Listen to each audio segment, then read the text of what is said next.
اگر ہم جماعت کے ساتھ شامل ہو گئے اور سنتیں ہماری پہلے والی رہ گئیں تو اب ہم نے جماعت کے بعد پڑھنی ہے یا نہیں پڑھنی؟ اگر پڑھنی ہے تو کس طرح پڑھنی ہے؟ بڑی اہم بات ہے، اس کی تفصیل سن کے دوسروں کے ساتھ شیئر کر دیجیے گا، جیسے کہ ان کا سوال بھی ہے۔ اگر ہماری ظہر کی پہلے والی 4 سنتیں رہ جاتی ہیں،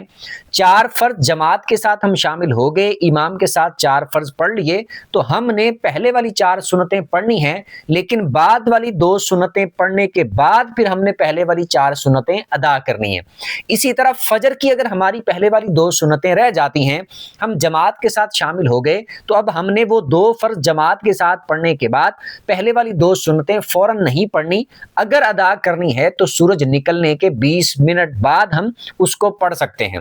اور اگر عصر کی نماز کی پہلے والی 4 سنتیں رہ جاتی ہیں، جماعت کے ساتھ شامل ہو گئے، تو اب 4 فرض پڑھنے کے بعد ہم نے پہلے والی 4 سنتیں نہیں پڑھنی۔ سیم اسی طرح اگر مثال کے طور پر ہم عشاء کی نماز میں شامل ہو جاتے ہیں، تو اب وہ والی عشاء والی پہلے والی 4 سنتیں اگر ہم بعد میں پڑھیں تو ویسے پڑھنا لازمی تو نہیں ہے، لیکن اگر کوئی ادا کرنا چاہے تو جماعت کے بعد بھی ادا کر سکتا ہے، لیکن ان کو اس طرح کر لے کہ 4 فرض کے بعد والی 2 سنتیں پڑھنے کے بعد جب مرضی پہلے والی 4 سنتیں اگر پڑھنا چاہیں تو پڑھ سکتے ہیں، ویسے لازمی نہیں ہے۔